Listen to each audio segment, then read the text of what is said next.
President Paul Biya has called for greater solidarity among CEMAC member countries in the fight against the COVID-19 pandemic. This is contained in a 24-point final communique that sanctioned the extraordinary summit of heads of state of CEMAC, which held via video conference here in Yaoundé. The long-awaited 15-kilometer stretch of road linking Kolmeseng to Oyomabang will soon see the light of day. This follows the launch and assurance by Minister of Housing and Urban Development, Celestine Kecha-Kutes. Plus, the dust has not yet settled on the success of the draw ceremony of the AFCON 2021, and foreign officials are already visiting the various play sites across the country to make reservations. And those are top stories. Good evening and thanks for joining us on this edition of the 7:30 News with me, Gladys Tata.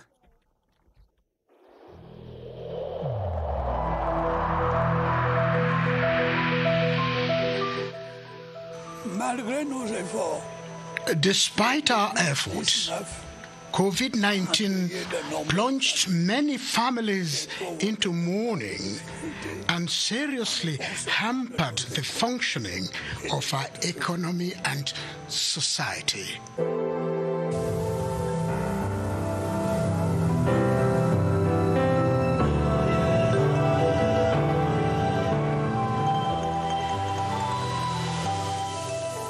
You're welcome back. President Paul Biya has called for greater solidarity among CEMAC countries as the best way of resolving their economic difficulties. He made this call today at Unity Palace as he chaired by video conference an extraordinary conference of CEMAC heads of state. 24 resolutions were adopted to specifically cater for specific areas of the economy. Chief Unity Palace correspondent Asho Nyenti followed the deliberations and now reports. The Ministers of External Relations, the Economy and Regional Development, as well as the Minister of Finance and the Budget, who do the backstage work on the Cameroonian side, arrived at the Unity Palace just before President Paul Biya, sitting chairman of the Conference of Heads of State of CEMAC, makes his entry into the conference hall and ensures that every detail has been sorted out. 5 doctors to examine 1 patient, the CEMAC economy. Indeed, all the heads of state are present by video link except for Congo, whose president, Denis Sassou Nguesso, is here represented by the country's prime minister, as well as representatives of the World Bank, the African Development Bank, and France. The Chief of State Protocol, Simon Pierre Bikele, introduces the first phase of the program. The speech of the President of the Republic of Cameroon, Your Excellency Paul Biya, current President of the Conference of Heads of States.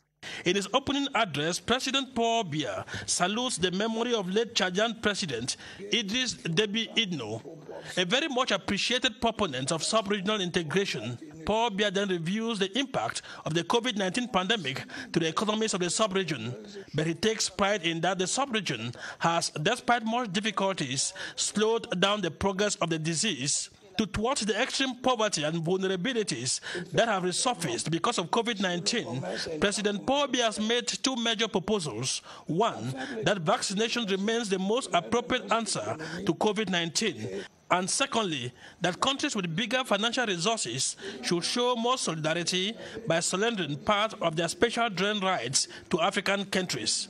But even when this will happen, he says CEMAC countries must swallow the bitter pill, that is, reform their economies, put good governance at the center of their policies. The critical examination of what reforms to undertake is the major stake in this meeting. The clock is ticking. There is no time, he concludes. This preliminary statement is followed by a group photograph, still by video conference. It is at this point that the summit breaks up for a closed-door session. When the summit reconvenes about 2.5 hours later, Cameroon's Minister of the Economy, Alamin Ousmane May, presents a 24-paragraph final communique that adopts all the measures earlier proposed by President Paul Biya and a global framework on how CEMAC countries will come out of the economic quagmire and resolve their security and political challenges. It is on this note of satisfaction that the chairperson of CEMAC, President Paul Biya, urged his peers to implement the resolutions they have all adopted while re-emphasizing the need for peace, security and stability within the CEMAC sub-region. The satisfaction on Cameroon's technical prowess of organizing a video conference was visible on every face. The Minister of Finance, Louis-Paul Mutaze, today received in audience the United Nations under the Secretary General and Executive Secretary of the Economic Commission for Africa, Vera Songwe. Louis-Paul Mutaze and his guests, accompanied by their close collaborators, equally examined a wide number of issues on health and economic. Luma Slim Davis was there, his report. Discussions between the Minister of Finance, Louis-Paul Mutaze, and the United Nations Under-Secretary General and Executive Secretary of the Economic Commission for Africa, Vera Songwe, covered a variety of concerns, but the COVID-19 pandemic was emphasized on. We want to make sure that Cameroon receives the vaccines well, but that Cameroonians take the vaccines. We want to get to 10% vaccinated by the end of September, 30% by the end of the year. We believe we can do it. We see that 98% of those who are sick and dying are those who have not been vaccinated. Both personalities were also concerned on the issue of employment, amongst others. The second thing, of course, is jobs, employment, and economic development, with which we're talking with the Minister of Finance, how to ensure that we can work on different potential routes out of this crisis. And finally, of course, women, internet, technology. We just had a training in Cameroon 2-3 weeks ago. Vera Songwe is a leading microeconomist and debt expert with a determined leadership on trade. She's the highest ranking UN regional official of all times. Well, this decree from the presidency, decree number 2021/427 of 18 August 2021, the President of the Republic hereby decrees as follows. Article 1, the Minister of Economy, Planning and Regional Development is authorized with powers of delegation to sign with the International Development Association, IDA, a loan agreement for an amount of US 445 million, or approximately CFA francs 25 billion, and a grant agreement of approximately 29.3 billion CFA francs as additional financing of the Education Reform Support Program in Cameroon. Article 2, this decree shall be registered, published according to the procedure of urgency, and inserted in the official gazette in English and French. Yaoundé, 18 August 2021. Paul Biya, President of the Republic. The Minister of Territorial Administration has published a special article that states the unshakable determination of President Paul Biya to build a strong, united, peaceful, prosperous, and democratic Cameroon. The special article is published in Cameroon Tribune of August 17, 2021. Ebenezer Akanga has the following review of this article. Paul Atanganji begins by quoting two adages. One which says, if someone is stronger than you, carry his bag. And the other which says, to know one's limits is the beginning of wisdom. To him, if man could learn from these adages, then the world in general, and Cameroon in particular, will be spared of unnecessary disorder caused by ill-intended politicians and adventurers who want to achieve their egoistic objectives at all costs, even by inflicting pain on the same population that they pretend to defend, or tarnish the image of their country. The Minister of Territorial Administration denounces the diaspora that has lost its sense of honor and assures responsible ones that the head of state provides them guarantees to come back home and invest. Paul Atanganji concludes the special article by stating that Cameroon has as head of state a man of wisdom who enjoys the confidence of a vast majority of Cameroonians. Let's come back to the CEMAC Heads of State Summit that has just ended in Yaoundé, and CEMAC South Regional Integration is a reality in the South region through the realization of joint projects by member countries.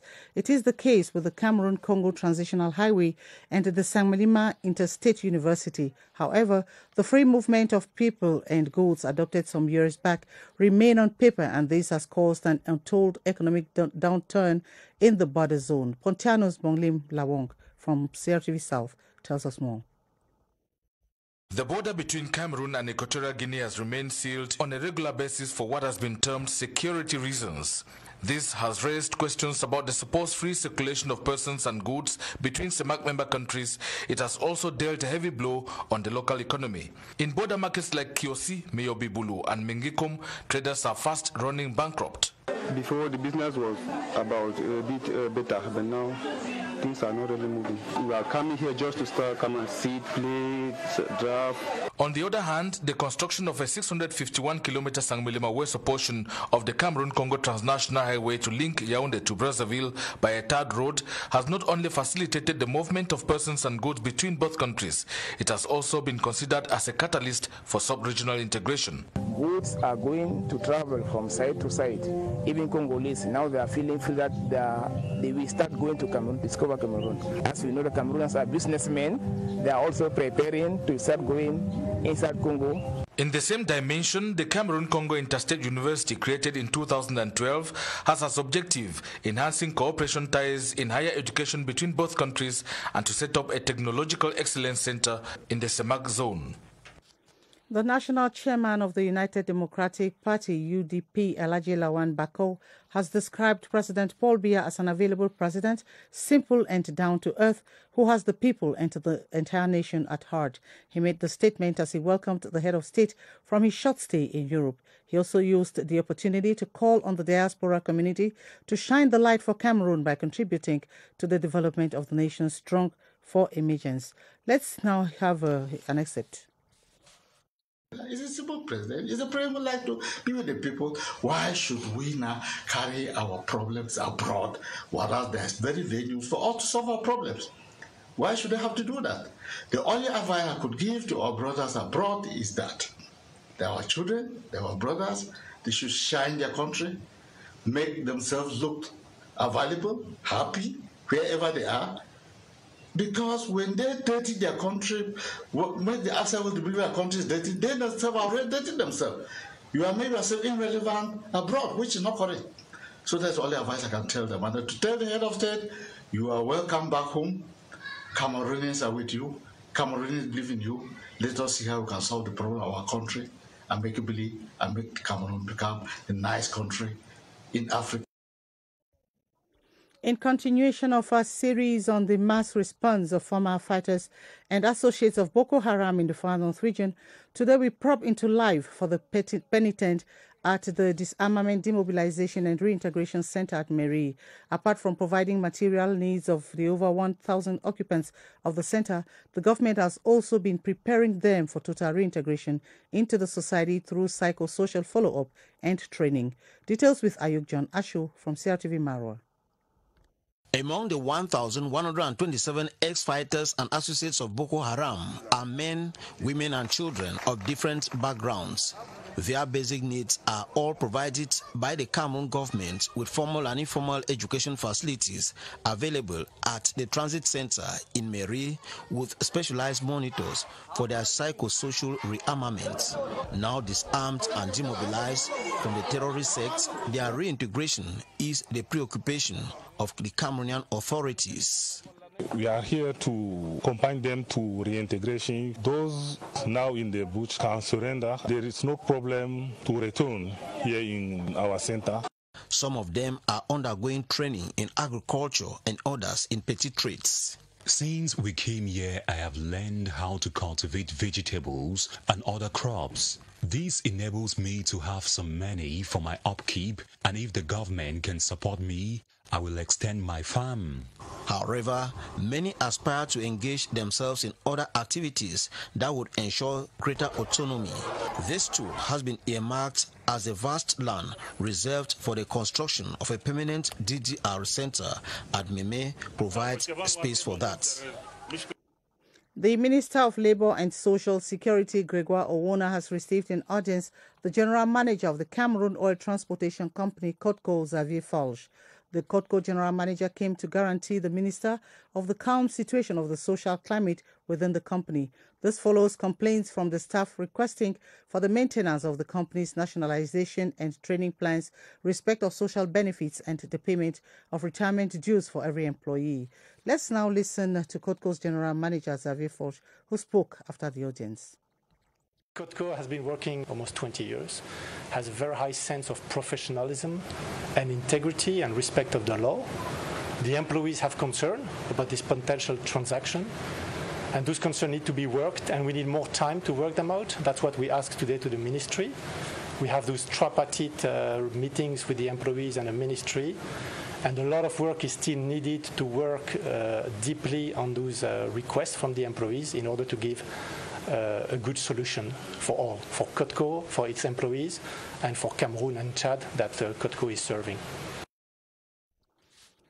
The summit of CEMAC heads of state has just ended, and President Paul Biya also said during this meeting that only collective action can make CEMAC countries to revamp their economies and toward poverty. Here's an excerpt of President Biya's address.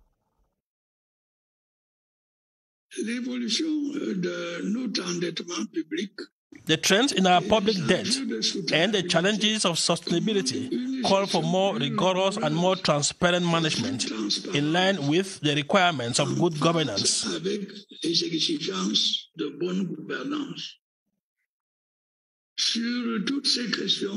Together, we initiated ambitious structural reforms on all of these issues with the technical and financial support of our development partners.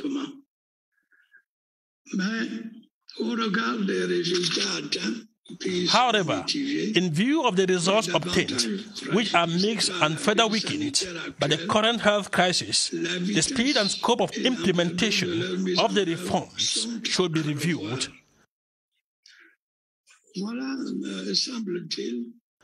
These, to me, are the challenges facing us once again. To overcome such challenges, we have, as in 2016, one major asset: our solidarity. It enabled us to take concerted, coherent, and effective action within our community. This time again, we can show such solidarity and forge ahead towards a structural transformation of our economies. Indeed, our industrialization is the main guarantee of our sustainable, inclusive development, capable of demonstrating greater resilience in the face of possible exogenous shocks.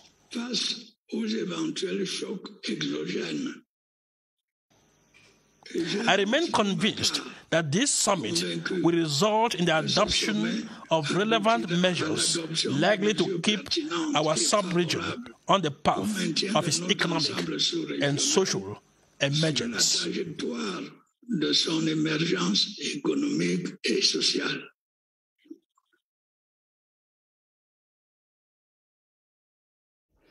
On to this lead story, Oyoma Bank will soon have a paved road with 2 carriageways to ease circulation in that part of the nation's capital.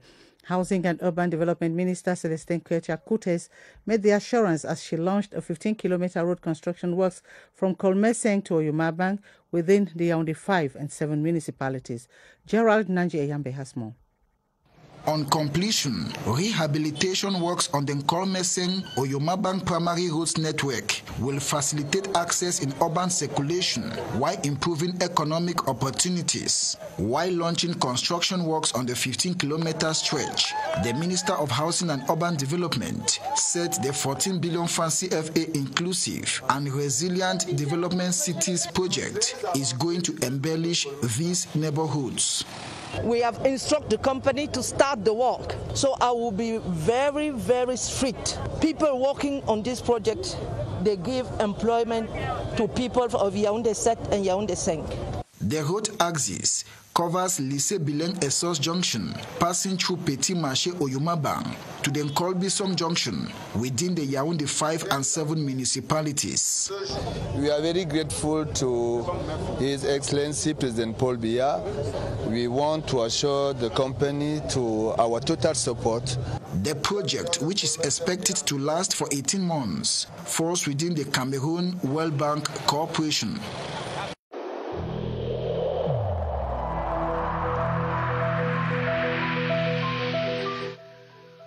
I urge you once again to put on your face masks, to wash your hands regularly, and to consult a physician or any other health personnel if you notice any symptoms.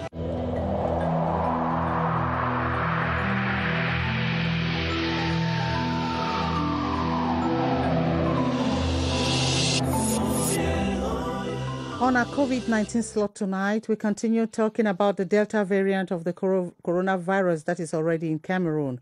What explains the fact that despite its presence in the country since May, most hospitals are yet to receive patients with this Delta variant? Baldwin Sama and his guest, Dr. Joseph Fokam, are at the Public Health Emergency Operations Center with explanations. Hello, Baldwin. Good evening and welcome.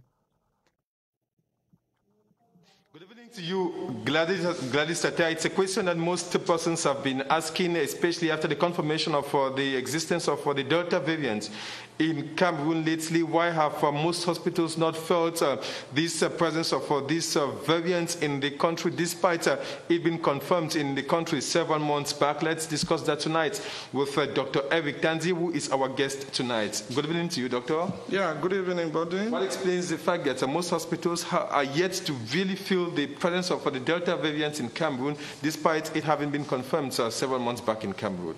Yeah, buddy, as you know, in Cameroon, we've put a very good system as far as COVID-19 control is concerned, especially at our frontier post. And even after those who are coming in, there is continuous surveillance within the community.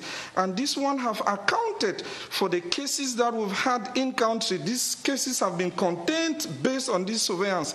That explains the reason why there is no incision within the hospital milieu. But it cannot only be limited to that, because we might have some cases who are entering, and at the point of entry where we do testing, they might not be positive, but later on become positive. Again, campaigns have been going on for vaccination, and most people have been vaccinated, and this might have equally accounted. So we urge the population to go more for vaccination in order to curb this, and this might have accounted for the non-insurgence of the Delta variant within our health facility. Thank you so much, Dr. Eric Tanzi. And the wish is to avoid a situation where it continues spreading, and we continue, as Dr. Eric Tanzi just said, reminding the population of the need to have themselves vaccinated against the coronavirus, and likewise continue respecting the different outlined barrier measures to limit the spread of this virus in the country. Back to you, Gladys Tata. Thank you very much, Baldwin Sama, and to our guest. On to this obituary, the CPDM member of the National Assembly for Leke East constituency, Honorable Salome Ngaba-Zogo, has died at the age of 73. The member of the Education, Vocational Training and Youth Committee was on her first mandate at the lawmaking institution. Her demise on Sunday in Yaoundé after an illness leaves her family and community in grief. Esther Kmer has the details. A sharp-witted educationist and astute politician quits the scene at 73.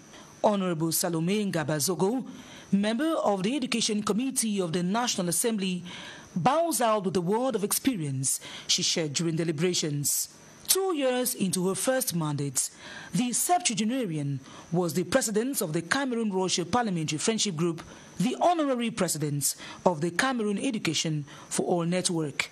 At her Omispo residence in Yaoundé, the void is deadening, and her portrait announces her demise. For her family yet to be consoled and her 7 surviving children, now orphaned, the memories of a loving mother are ineffaceable. My mother was a formidable woman. She has a capacity to greet the people together for a project. The one-time second deputy mayor of the Ebebda Council invested in youth and female empowerment in her community and supported the pupils of the Etam Kuma Rural School, where the teachers were on her payroll. Let's talk sports now. The 2021 AFCON draws ceremony has been described across the spectrum as a resounding organizational success for Cameroon. On the heels of the draws, foreigners started visiting the regions to make necessary reservations. Benin Buma Ghana says the draw ceremony also blazes the trail for a successful organization of the AFCON. Benin?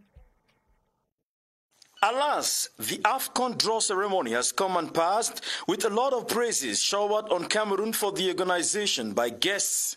Even the most hardened heretic in the face of national success praised the ceremony. Facebook posts that would other times lambast Cameroon for this or that weakness were singing patriotic songs.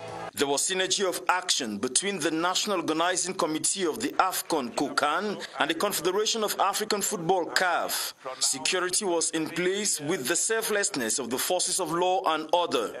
The different committees demonstrated plenty of maturity and offered Cameroon's legendary hospitality with a touch of diamond.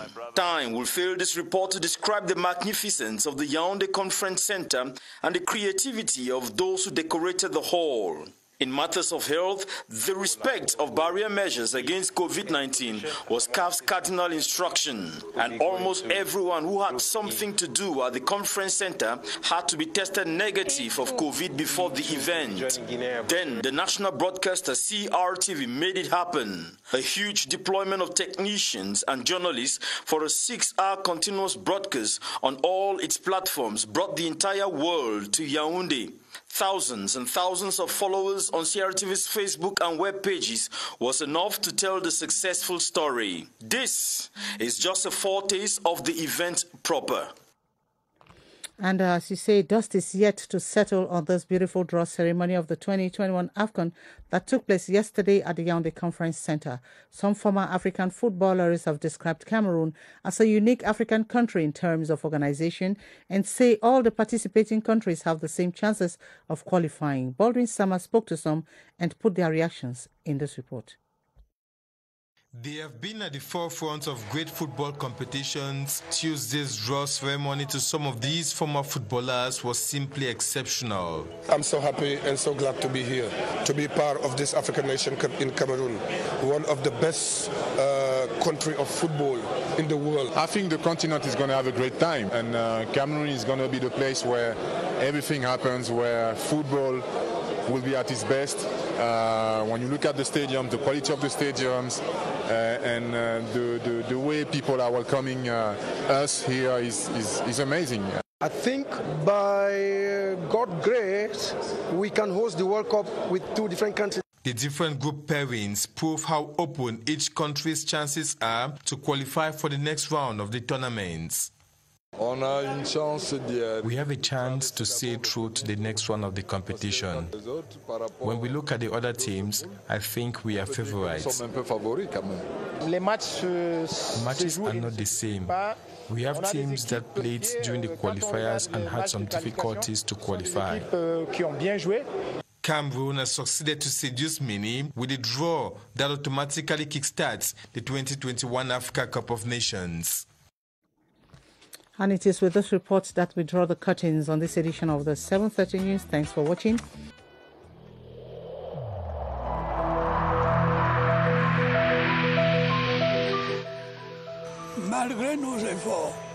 Despite our efforts, COVID-19 plunged many families into mourning and seriously hampered the functioning of our economy and society.